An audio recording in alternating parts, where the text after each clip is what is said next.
Assalamualaikum warahmatullahi wabarakatuh. Salam sejahtera untuk kita semua. Salam podcast Aksi Nyata dari Kamu untuk Indonesia. Senang sekali sore ini ketemu lagi bareng gue Herjunot Syahputra. Seperti biasa, kita jam 4 sore akan ngobrol di podcast ini dengan beragam tamu-tamu kita. Dan tentunya jelang tahun politik, banyak bahasan yang bisa kita bawa ke ruangan ini di podcast Aksi Nyata dari Kamu untuk Indonesia. Dan tema kali ini kita bicara mengenai gimmick atau adu gagasan, karena kita tahu kontestasi semakin dekat dan masyarakat banyak ditawarkan dengan janji, apalagi harapan. Tapi di satu sisi kita juga bicara mengenai bagaimana sebenarnya harusnya pemilu nanti adalah bicara ide, gagasan, bukan hanya semata-mata gimmick atau hal-hal yang sifatnya pemanis untuk nantinya pemilu. Nah, bicara mengenai podcast Aksi Nyata, aku juga mau ingetin buat teman-teman bisa nonton di banyak platform yang kita punya. Ada Instagram, ada Facebook, ada Twitter, ada YouTube, semuanya @Partai Perindo. Ada juga RCTI Plus, ya, Okezone, Sindo News, iNews.id, dan juga websitenya Partai Perindo. Jadi tinggal dipilih aja mau nonton di platform yang mana. Banyak banget. Nah, temanya seperti yang Juno sebutin di awal adalah Pilpres 2024, adu gagasan atau adu gimmick. Nah, tamunya untuk hari ini, beliau adalah sudah beberapa kali di kita, kalau bersama Juno udah 2 kali, ada seorang Ketua Badan Narkoter Center DPP Partai Perindo sekaligus caleg DPR RI Dapil Jawa Timur 1, ya, ada Bapak Komjen Polisi Purnawirawan Dr. Anang Iskandar, SIK, SHMH. Assalamualaikum Pak Anang. Waalaikumsalam warahmatullahi wabarakatuh. Baik. Baik, ya, terima kasih sudah hadirin. Dapil Jawa Timur 1 ya Pak ya? Dapil Jawa Timur 1. Itu, ini dipanggil mendadak ke sini ya. Untung apa-apa, aja ya. Biasa bisa itu. sampai Jakarta. Amin, amin. Pak, kita bicara mengenai tadi adu gagasan atau adu gimmick. Tapi sebelum kita bicara itu, Pak Anang sendiri sekarang gimana kegiatannya, makin sibuk atau seperti apa sehari-hari? Ya, sekarang mendekati hari hanya ya kita lebih sibuk. Sekarang tugas saya ada door to door, ya kan. Door to door. Kayak karena saya caleg RI, jadi yang diperlukan adalah pengenalan ya kepada calegnya, sehingga saya melakukan door to door untuk berkampanye. Baik. Itu Dapil Jawa Timur 1 ya Pak? Berarti Timur wilayah mencakup mana aja Pak? Surabaya dan Sidoarjo. Jadi Surabaya, Sidoarjo itu kurang lebih, ya bukan kurang lebih ya, jumlahnya 49 kecamatan. Jadi kita harus keliling di situ. Lumayan ya Pak ya? Ya capek ya. Karena wilayahnya luas kan. Ya, luas. Jawa Timur kan memang. Jawa Timur ya. Kota besar. Padat dan luas. Betul, ya. betul. Oke. Nah, kalau Bapak tadi door to door, ya, sudah ke konstituen lah ya, ya, ke masyarakat. Apa Pak yang didapatkan, gambarannya seperti apa, aspirasi apa yang menurut Bapak yang memang akhirnya Bapak coba untuk angkat nanti? Ya, kita ngelihat Indonesia atau Surabaya dan Sidoarjo itu bermacam-macam strata ternyata ya. Ada yang memang ya stratanya ya memprihatinkan dari segi ekonomi, ada yang menengah, ada juga yang sudah tingkat atas. Makanya sasaran kita adalah mereka-mereka yang ada di bawah. Oleh karena itu saya ketemu dengan segala lapisan masyarakat ya kan, dengan segala macam ya permintaannya yang kita caleg ya. Ya tidak jauh dari itulah. Karena saya tahu saya ke Surabaya beberapa kali, memang kotanya bagus, besar. Ya tadi kesenjangan sosialnya masih ada ya Pak ya, yang memang menengah ke atas kelihatan ya, dari bangunannya. Yang menengah ke bawahnya juga banyak. Tapi tadi aspirasinya semoga nanti bisa dibawa ya Pak ya, ke RI. Nah, kalau kita lihat juga Jawa Timur dan Partai Perindo Pak, ini elektabilitasnya bagus ya. Parlemen juga di ambang batas parlemen saya lihat. Cuman ya fluktuatif lah ya, naik turun. Namanya survei juga kadang seperti itu. Nah, kalau Pak Anang sendiri seberapa optimis kalau melihat Partai Perindo di Jawa Timur? Saya lihat programnya ya sangat optimis. Nah, tinggal kita nanti bagaimana mengeksekusinya. Karena untuk mengeksekusi tidak sendirian ya kan, bersama teman-teman. Oleh karena itu kita harus mengajak secara serentak bagaimana bisa mengeksekusi program Partai Perindo untuk bisa menjadikan caleg-calegnya duduk di Senayan itu. Betul. Karena kan memang kalau kita lihat program Partai Perindo dekat sekali ya Pak ya dengan rakyat kecil ya. Gerobaknya, UMKM-nya, seperti itu. Ya, jadi udah gerobaknya ada program saksinya, itu yang paling spektakuler. Nah, itu kalau bisa dieksekusi itu sangat bagus. Itu yang terkait saksi tadi ya Pak? Ya, itu yang sangat bagus. Itu jadi sejauh ini seperti itu ya, yang Bapak sedang kerjakan di Jawa Timur, Surabaya, dan Sidoarjo. Nah, kita bicara mengenai tema Pak. Gagasan dan gimmick. Kalau teman-teman nonton TV belakang ini pasti banyak sisi kadang kita kaget-kaget ada gitu kaget-kaget ya, Pak. Tapi ya lagi-lagi namanya politik ya gitulah ya. Memang harus ada bumbu-bumbunya. Ya, ada bumbunya. Biar itu pasti terjadi itu ya. Ya, kita kayak nonton sinetron lah. Iya, iya. Tapi lagi-lagi saya ngeliatnya ya nggak apa-apa lah ya. Tapi yang penting ya para pemangku jabatan, para politisi paham ya Pak bahwa yang nomor satu tuh rakyat ya. Jangan sampai kita mengorbankan ego kita untuk kepentingan masyarakat besar. Nah, kita bicara gagasan dan gimmick Pak. Saya setuju bahwa sebenarnya pemilu kita harus memang ya kaya akan ide gagasan, bukan semata-mata gimmick. Kalau dari Pak Anang sendiri melihat scene-nya atau frame-nya untuk saat ini, apakah dunia perpolitikan dan jelang pemilu ini memang segimmick itu atau masih banyak yang sebenarnya yang punya gagasan? Kalau dari pandangan Pak Anang? Ya politik itu memang berwarna-warni ya. Ada yang punya adu gagasan, ada yang gimmick, ada yang cuman wait and see gitu ya, antara keduanya. Tapi itu pasti akan terjadi dalam kehidupan ini. Ya, namanya hidup Pak. Iya. Gimmick itu juga kadang-kadang menyenangkan. Iya kan, kadang-kadang juga gagasan itu lebih real, ya kan. Nah, kita akan tahu akan dibawa kemana. Ya, itu semua akan ditampilkan oleh mereka yang punya track record baik sama yang track recordnya tidak baik. Kalau track record tidak baik itu kebanyakan gimmick, tapi bukan berarti gimmick itu tidak perlu. Gimmick tetap perlu, ya. Tapi yang track recordnya bagus itu cenderung adu ide, ya adu gagasan. Gitu. Karena kalau kita lihat ya orang kalau track recordnya bagus, tentunya background ya Pak ya. Mereka punya memang kapabilitasnya jelas, kualitasnya juga. Mungkin ada gimmick-gimmick ya, namanya tadi. Ya, tetap ada gimmick-gimmick nggak bisa dihilangin dalam kampanye ya kan, nggak bisa dihilangin. Hanya memang persentasenya ya jangan melulu gimmick. Kalau melulu gimmick nanti idenya nggak kelihatan, gagasannya nggak kelihatan. Nah, untuk apa diadakan campaign kalau hanya gimmick-gimmick saja. Gitu. Karena kan masyarakat juga, saya yakin Pak masyarakat makin pinter loh Pak, makin dewasa. Jadi ketika kita bicara gimmick, mana yang ada gimmick dan ya gagasan, pasti kita bisa bedain. Sangat mudah itu. Mana jadi kerja, sangat mudah ya. Memang kerja nyata gitu ya, dengan yang cuma misalnya janji-janji aja. Ini juga berlaku untuk caleg-caleg ya Pak ya? Ya, bukan hanya bicara capres. Iya, caleg juga harus serius. Benar. Itu bisa difahami oleh masyarakat. Mana yang serius, mana yang sungguh-sungguh. Dari mukanya aja ketika datang kepada masyarakat akan kelihatan. Betul. Mana yang hanya sekedar, ya kan? Mana yang serius itu akan kelihatan. Karena sebenarnya caleg juga menurut saya Pak ya, karena kan banyak juga millennials Pak, anak-anak muda ya. Jangan sampai mereka tadi cuman mau nyoba-nyoba atau tadi ngerasa bahwa coba deh jadi caleg siapa tahu beruntung. Nah, itu bukan niat yang baik ya Pak ya. Baik ya. Kalau kita jadi caleg harus serius gitu ya. Harus serius bagaimana bisa meraih atau merebut suara dari masyarakat. Itu kalau kita jadi caleg ya, jangan setengah-setengah jadi caleg. Makanya saya pesan sama tandem saya, caleg perindo di Dapil 1 sama Dapil Jatim 1, kita harus serius. Kita nggak bisa hanya sekedar jadi caleg gitu, apalagi hanya pasang baliho, pasang spanduk, nggak bisa. Kita harus turun ke grassroots. Kita nggak bisa di atas awang-awang. Benar, karena yang namanya caleg tadi mereka harus mewakili masyarakat. Jadi kalau nggak turun, nggak serius, gimana mereka bisa mewakili rakyat ya Pak ya nanti ya. Nah, kalau bicara juga Pak mengenai milenial dan Gen Z, ini kan pemilih yang cukup relevan ya, sangat dinamis ya pola pikirnya.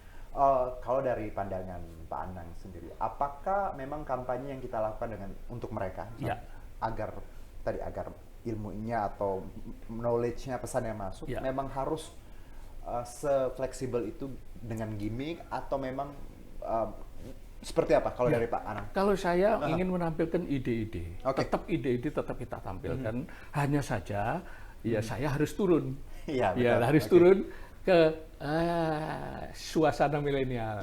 Itu yang harus difahami. Kita tidak bisa seperti saya ini kan sudah termasuk generasi yang sudah ya kan, yang muda ya.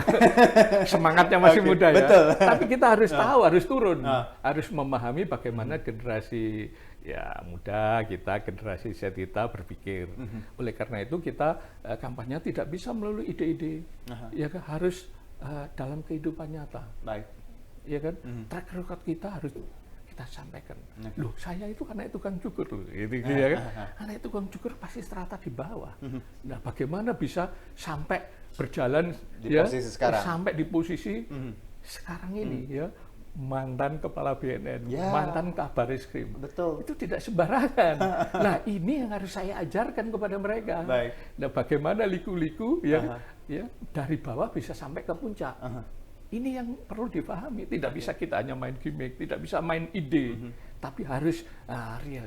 Ya, pengalaman empiris itu guru yang terbaik bagi generasi muda. Dan ini muda. menarik teman-teman, kalau tadi Pak Anang bilang BNN dan Kabar Eskrim, memang Pak Anang luar biasa backgroundnya. Saya pun sudah tahu Pak Anang dari BNN waktu sebelum itu. Makanya waktu kita pertama kali narsum di sini, narasumber Bapak datang, Pak Anang yang BNN ya, saya bilang, waduh. Karena ternyata Pak, kalau kita lihat ya Pak, dari ceritanya Bapak, bahwa dari bawah sampai berada di posisi tadi dan sekarang, bahwa memang nggak ada yang instan ya Pak ya? Tidak semuanya ada. Dengan proses. Ya, ada perjalanan itu, ya kan? Ibarat orang itu naik ke puncak gunung dengan segala beban, dengan segala semangat harus kita tumpahkan. Kalau tidak, kita tidak bisa sampai ke puncak. Dan itu yang kadang anak muda harus sadari ya Pak ya, itu bahwa yang ada kalanya ketika kita ada di posisi baik, bagus gitu ya, memang nggak ada yang overnight atau semalam langsung jadi ya Pak ya. Nggak ada instan, nggak ada instan ya.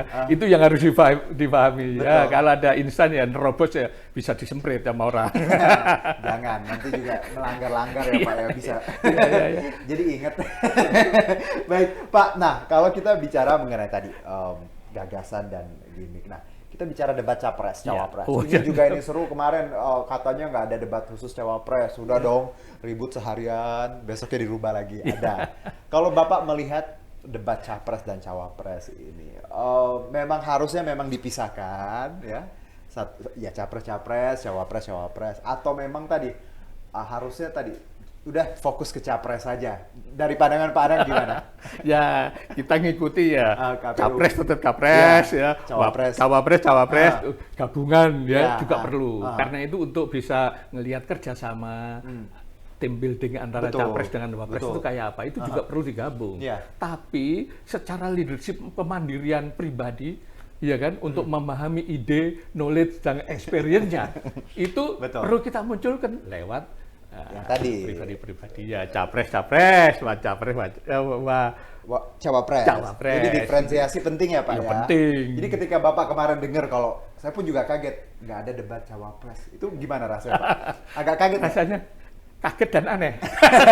Sama. Itu empiris kan sudah bertahun-tahun. Ada undang-undangnya juga kan ya. Tahu-tahu diubah. Nah ini budaya nerobos ini perlu difahami ini. Ini budaya yang menurut saya ya jangan sampai kita ingin menguntungkan beberapa pihak, ya kan. Itu juga jangan sampai. Oleh karena itu kita harus bikin aturan yang ya equal, berlaku semua dan berlaku bagi semua orang. Karena ini kan dua posisi penting ya Pak, capres, cawapres. Karena nanti kalaupun capresnya misal lagi keluar negeri, yang jadi pengganti di dalam negeri kan lagi wapresnya ya Pak. Jadi kalau kita tidak membedah satu-satu, kalau tadi hanya fokus ke capres, sayang sekali ya Pak. Akhirnya dianulir sama KPU dan ya walaupun dengan sedikit drama dan gimmick lagi tadi ya Pak ya, akhirnya kita punya keputusan yang akhirnya adil lagi. Tapi kalau kita lihat Pak, bahwa memang itu makanya jadi penyelenggara jangan sembarangan, jangan sembarangan, ikuti aturan, ikuti fatsumnya, jangan sampai masyarakat itu merasa terdolimi oleh penyelenggara. Karena kita masyarakat kan makin kritis ya Pak ya. Netizen ya, kita juga anak-anak muda makin kritis. Jadi kalau ada peraturan yang aneh yang kadang nggak make sense, bisa diprotes ya, kita punya kekuatan itu ya Pak untuk merubah itu. Tadi debatnya harusnya tadi, dan akhirnya nanti 12 Desember Pak pertama kali ya Pak ya. Nah kalau bicara ini harapannya Pak Anang sendiri, kalau melihat debat capres cawapres, apa sih Pak yang Bapak harapkan nanti dari tayangan yang akan dipersiapkan KPU dan juga untuk ditonton masyarakat? Ya, materinya itu bisa dari segi ekonomi terutama yang paling penting ya, bagaimana bisa menghilangkan gap ya antara si kaya sama si miskin. Ini yang paling penting. Yang bagi saya ya, yang mantan penegak hukum itu bagaimana ya kan presiden dan wakil presiden menghadapi masalah narkotika, karena yang paling krusial di Indonesia. Ini yang paling krusial. Tapi presiden harus memahami ya masalah narkotika ini.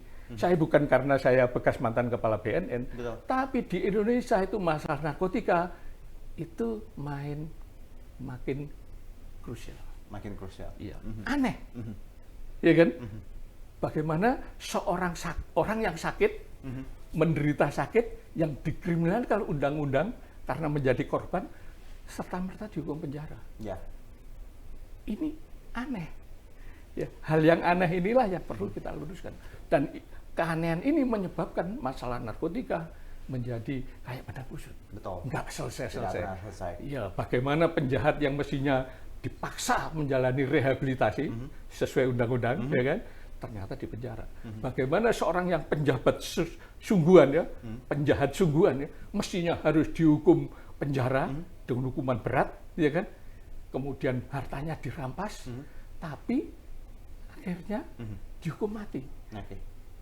Ini tidak sesuai dengan aturan. Betul. Ini harus diluruskan. Ya. Dan ini menyebabkan masalah narkotika nggak selesai-selesai. Okay. Nah, padahal negara lain yang dulunya ya menjadi saraknya narkotika itu bisa menyelesaikan sekarang ini. Kita makin lama makin krusial, makin kayak benang kusut. Nah itu oleh karena itu salah satu materi yang penting buat saya, Presiden, Wakil Presiden harus memahami masalah bagaimana menanggulangi penyalahgunaan dan peredaran.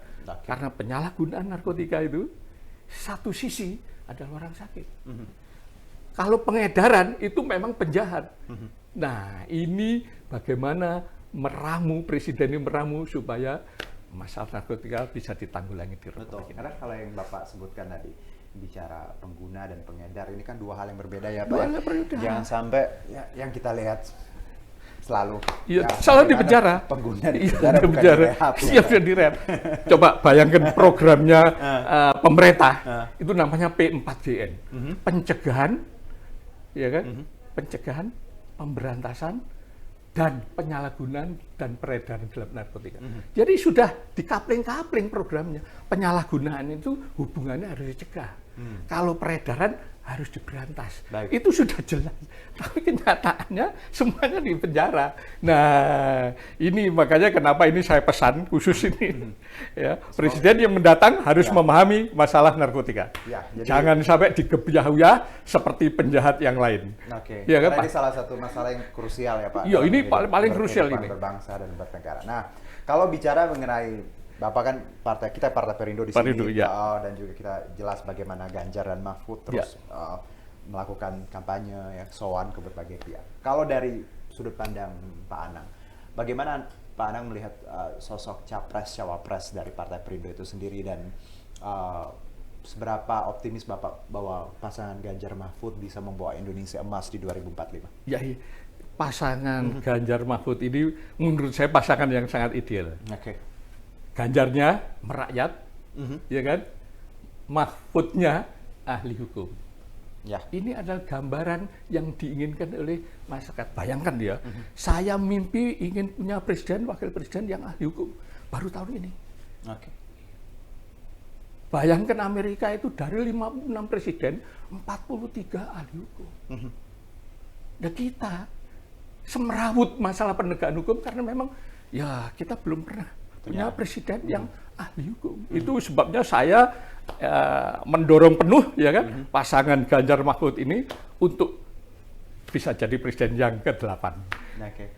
Jadi memang kalau kita lihat background dua sosok ini saling melengkapi. Saling melengkapi.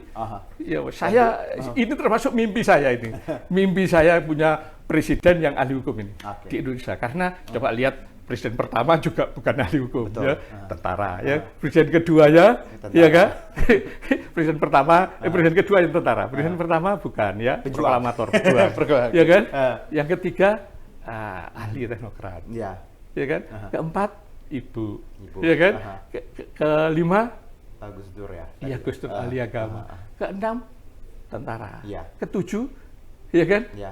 Yang sekarang ahli kehutanan. Makanya mimpi saya, ya kan? Kita berkiblat ke Amerika, ya kan? Kita harus punya presiden yang ahli hukum. Dan tahun ini kebetulan, ya kan? Presidennya juga ahli hukum, wakil presiden juga ahli hukum. Nah, itu mimpi saya.